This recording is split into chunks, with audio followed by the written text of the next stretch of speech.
Hello friends, आज हम बात करेंगे यूनिट नंबर 14 के बारे में। भारत में परिवार व्यवसाय यानी कि फैमिली बिजनेस आपने बहुत सुना होगा। इसी टॉपिक के बारे में बात करेंगे क्योंकि हम बात कर रहे हैं एंटरप्रेन्योरशिप के बारे में, जो कि एक बिजनेस कहलाता है। ठीक है, एक स्टार्टअप।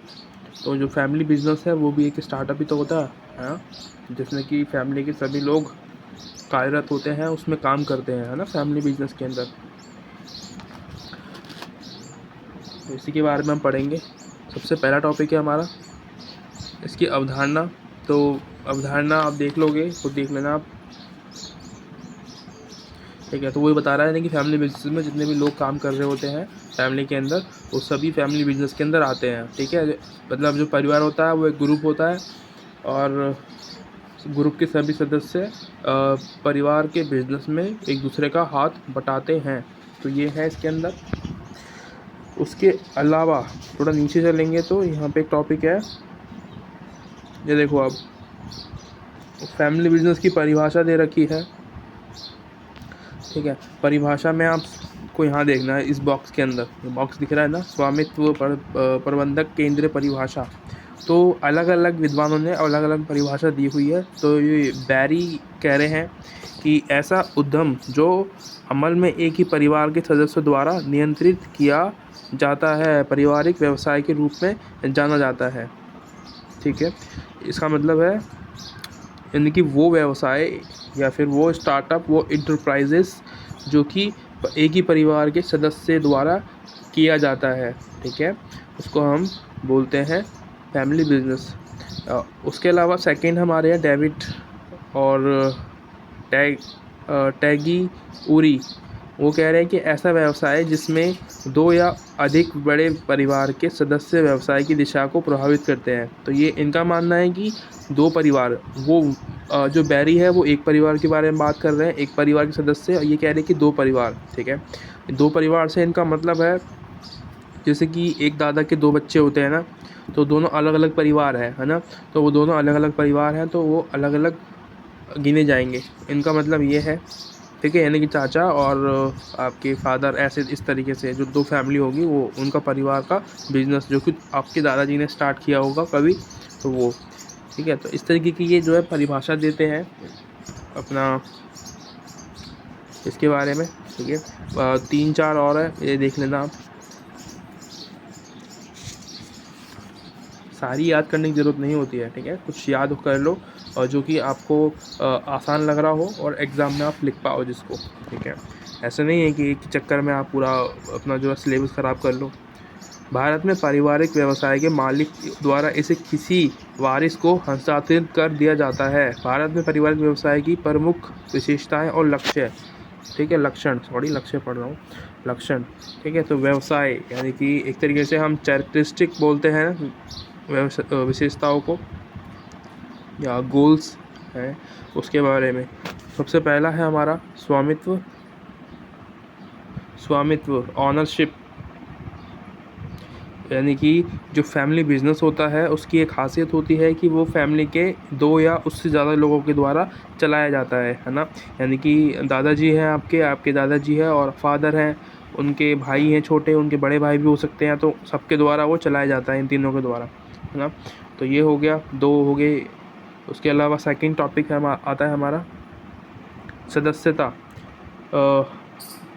सबके पद निर्धारित होते हैं, जो भी फैमिली में मेंबर्स होते हैं सबका अपना अलग अलग काम होता है उसके अंदर। ठीक है, एक का काम होता है प्रचार करना, एक का काम होता है सेल करना, एक का काम होता है उसका यानी कि जो भी फाइनेंशियल जो चीज़ें हैं वो देखना, राइट।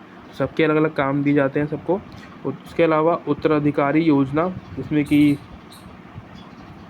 इसमें क्या होता है, जो उनका मालिक है उनके मरने से पहले उनके वारिस कौन बनेगा। ठीक है, फॉर एग्ज़ाम्पल जैसे कि आप अभी आपके पापा और आप ऐसे ही मान लो कि आपके फादर हैं, आपके चाचा हैं। ठीक है, तो आपकी फादर की उम्र बहुत ज़्यादा हो गई है। ठीक है, उनका ऐसा भगवान ना करे, मैं आपको एग्जांपल दे रहा हूँ, बस ऐसे ही एग्ज्यूम कर लो। तो उनके बाद जो उनका वारिस होगा वो आप होगे। ठीक है, तो ये योजना उत्तराधिकारी योजना, यानी कि इसको पहले से प्लानिंग करनी होती है कि कौन मेरा वारिस बनेगा उसके बाद। अगला आता है हमारा प्रबंधन और संचालन। इसमें क्या होता है, इसमें जो भी पूरा बिजनेस है उसका एक मालिक होता है, यानी कि आपके दादाजी जिन्होंने ये स्टार्ट किया होगा वो उसके मालिक होंगे, ठीक है, एक अधिकारी होंगे। फिर आपके दादाजी चुनेंगे कि आप उनको किसको बनाना है उसका अधिकारी, ठीक है, या उसका मालिक। अधिकारी नहीं बोलते, मालिक कह सकते हैं, ठीक है। तो वो मालिक दोनों को बना सकते हैं या एक को बना सकते हैं, वो उनकी मर्ज़ी है। इसके अलावा दीर्घकालीन अभिविन्यास, इसमें क्या होता है, लॉन्ग टाइम ओरिएंटेशन। इसमें हम जो हमारी फ्यूचर होता है उसके लिए प्लानिंग करते हैं कि कैसे कैसे क्या करना है। पारस्परिक प्रभाव, इसमें क्या होता है, इसमें जो है सभी लोग एक दूसरे को प्रभावित करते हैं, एक दूसरे के आइडल होते हैं, राइट। फैमिली में ऐसे ही होता है, कोई अच्छा काम करता है तो एक दूसरे का आइडल बन जाते हैं।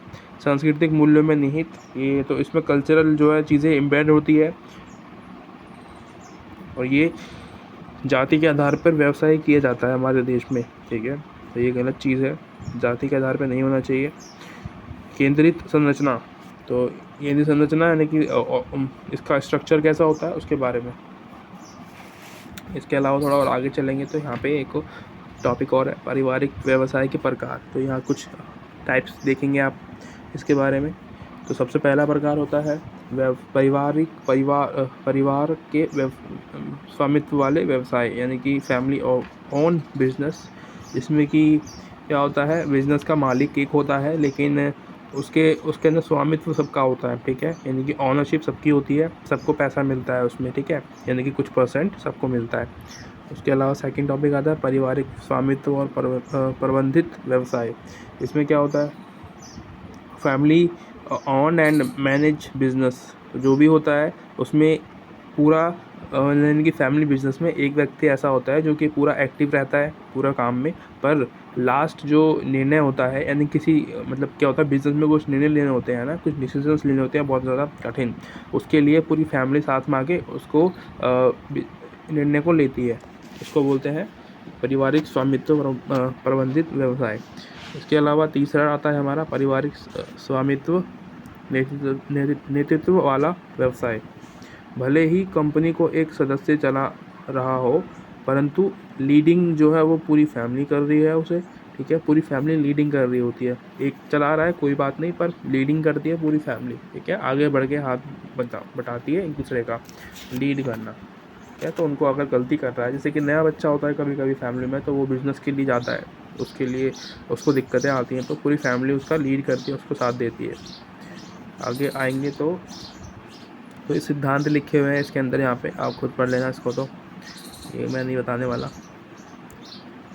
यहाँ पे देखोगे ना आप, कुछ हित समूह होते हैं, है ना, हित समूह यहाँ पे देखोगे, ये रहे हित समूह।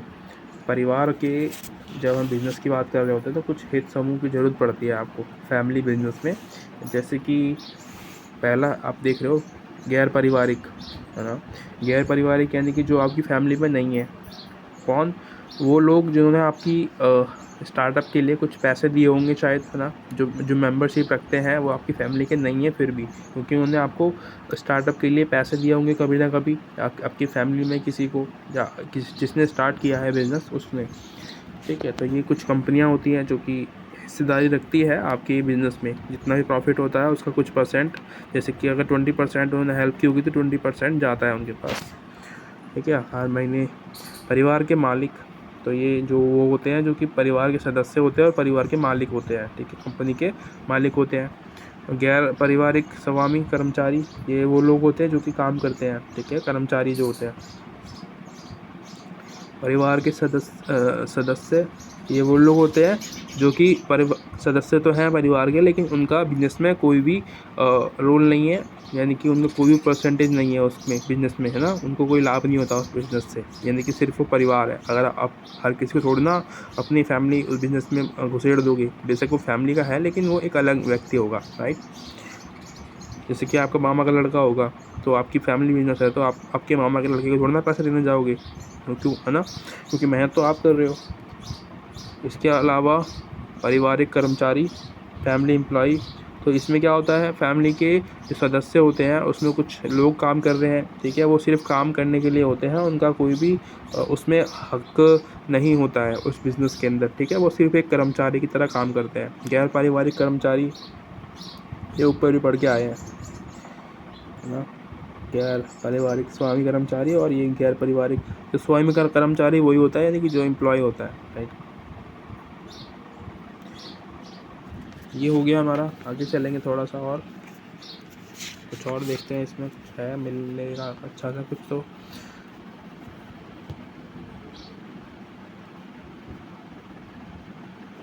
यहाँ पे देखो, भारत में पारिवारिक व्यवसाय का महत्व। तो भारत में इम्पोर्टेंस क्या है, ये क्वेश्चन बन सकता है, ठीक है। अब ध्यान से देखना है इसको। सबसे पहला टॉपिक आएगा आर्थिक विकास में भूमिका होता है बिजनेस के अंदर, जो कि बिजनेस करते हैं वो ये बिजनेस भी करता है, ठीक है।